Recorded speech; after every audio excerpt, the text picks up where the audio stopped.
She waited 3 years, thinking her boss was finally going to propose to her. But the next second, he put the ring on her sister's finger. Jane could only stand there, watching the man she loved get down on one knee for her sister. In that moment, she was speechless. Soon after that, her sister and the boss started planning the wedding. Everyone was happy for them, but Jane had to force a smile, and every time she saw them together, her eyes still welled up. What hurt even more was when her father decided to give their late mother's wedding dress to her sister. Jane, you don't mind, right? No. I mean, you can have it after me. No, that's good. It's right. That's what Mom would have wanted that. That was the breaking point, because that dress was always the one Jane had dreamed of wearing. But seeing how happy everyone was, all she could do was say the right things. From then on, her sister treated her like a full-time wedding assistant. Every single detail got dumped on Jane, while her sister did absolutely nothing, like it had been Jane's job all along. The frustration kept building, so Jane finally went to Kevin to vent. That was when she finally admitted that ever since their mother passed away, taking care of her sister had always fallen on her. But over the years, her sister had started taking everything Jane did for granted. You have said no to people before, haven't you? Yes, of course. Many times when the situation... Never. Not once. But you want to say no. But I can't. It's my sister.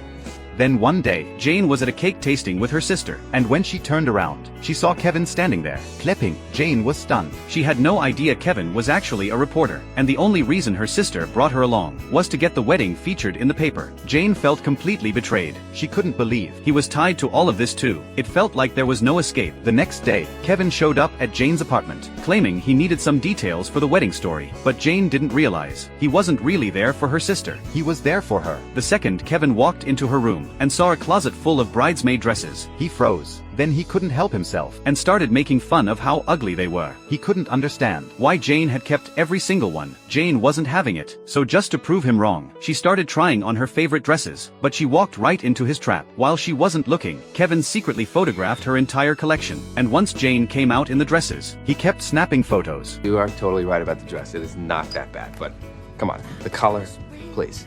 Well, it's your flash. I think it's blowing it out weird, and if it were just a normal... Okay, it's not very good.